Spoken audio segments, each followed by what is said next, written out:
Give thanks and praise. Welcome back, dissidents. I'm going to spare everybody the music and the song and the dance in the intro. Running out of storage space. I keep forgetting to self-promote in all of my videos, so I'm going to say it in the beginning.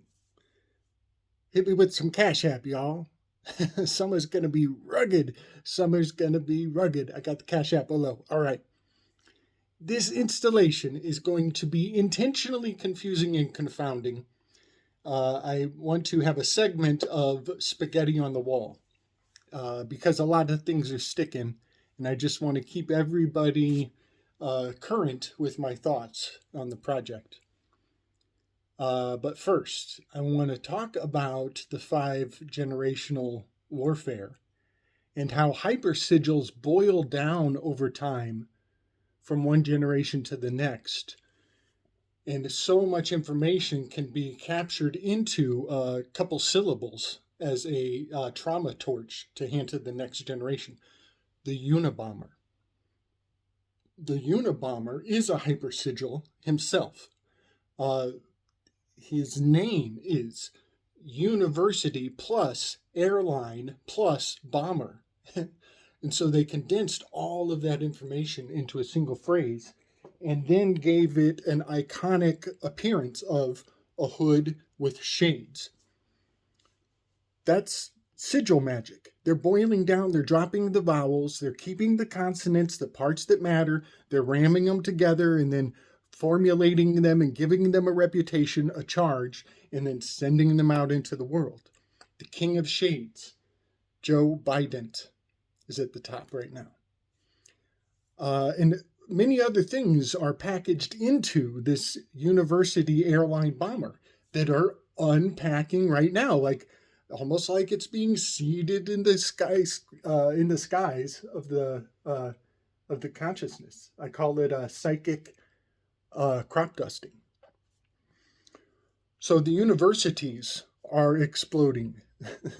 Everybody's worried about the weather. The last generation handed us the weathermen. The weathermen were terrorists bombing universities, blowing things up.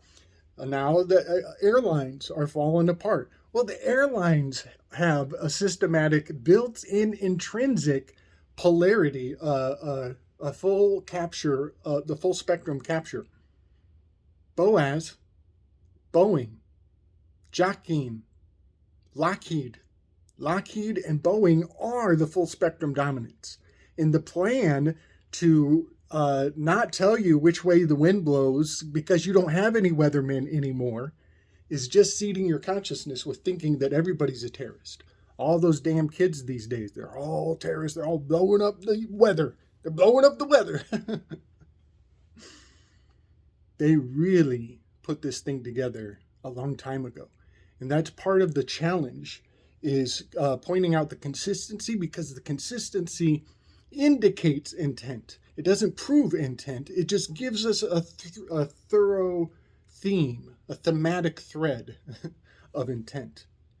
And we're on the 5th generation of this. And they've boiled these hypersigils down. There's quite a few more of the Cold War. Duh, right? Mansplaining, toxic masculinity, and then boom, the Cold War becomes literal. Now we're all cold shoulder to each other. Duck and cover. Duck and cover is basically an elongated version of the word COVID. Duck and cover and COVID, COVID-19, duck and cover.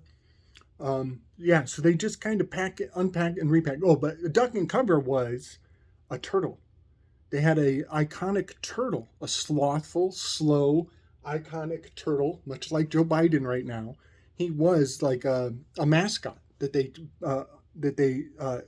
disseminated onto the children. But the program was called Duck and Cover, and they're showing you a turtle. So there's this fascinating cognitive dissonance that isn't obvious on the face of it. You're calling it duck and you're seeing a turtle, right? You're being initiated, dunking, you're being Tavila stocked, while they're showing you slothful turtle, who's dumb, fearful, cowardice, who's just going to run and hide.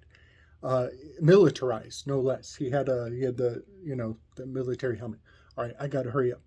All of these hyper sigils and industrialized programs are really fascinating because they're the things of children, because they're infantilized, they seem banal. I want everybody to think of how the word banalizing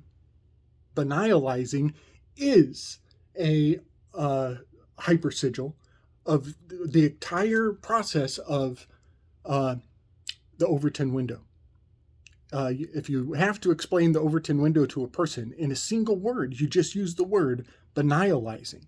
It's amazing. The Overton window, it was such a complex thing to grasp, and I keep using the word but all I had to do was say banalizing. That really sums it up in a single word. So I just wanted to kind of bring out the tackle box of tools and implements from our ancestors that were prodding and poking and hooking their desires all along. Because right now, climb bitch agony of climb bit change, and loose change, and Bitcoin. It's all the same hypersigil. Climb bitch agony, that's Pandora. She is a sex bot made by Hephaestus and sent down with the spirit of a bitch in heat. Well, a lot of Karens are feeling the pressure right now. So for the Karens, it's climb bitch agony. But for the mansplainers, it's Bitcoin. It's the same process, and all of it has to do with this Overton window. And now the duck and cover turtle that was the initiation of COVID for the generation before is unpacked in this Overton window, because this is the Teenage Mutant Ninja Turtles. This is the card that he adjustmented, and it's ADJUSTMNT. TMNT, Teenage Mutant Ninja Turtles. It's right here. The duck and cover was repackaged into Ninja Turtles and sent out onto the masses. And April O'Neil is pretty much Bill looks alikes Jonestown hoax to me. April O'Neil is totally Bill Hicks, and also Jalen the Assanger. Okay. Climb Bitch Agony, Bitcoin, Cold War, Duck and Cover, Ninja Turtles, Heroes in an Incel. This is going to be Heroes in the Incel. It's amazing what they've done. It's amazing. The vigilante shutdown. This is a vigilante shutdown. And it had to do with associating heroes with costumes and then putting masks on everybody so that costumes are for losers. It's pretty profound. Pretty fucking profound. All right. I want to talk about You Never CIT.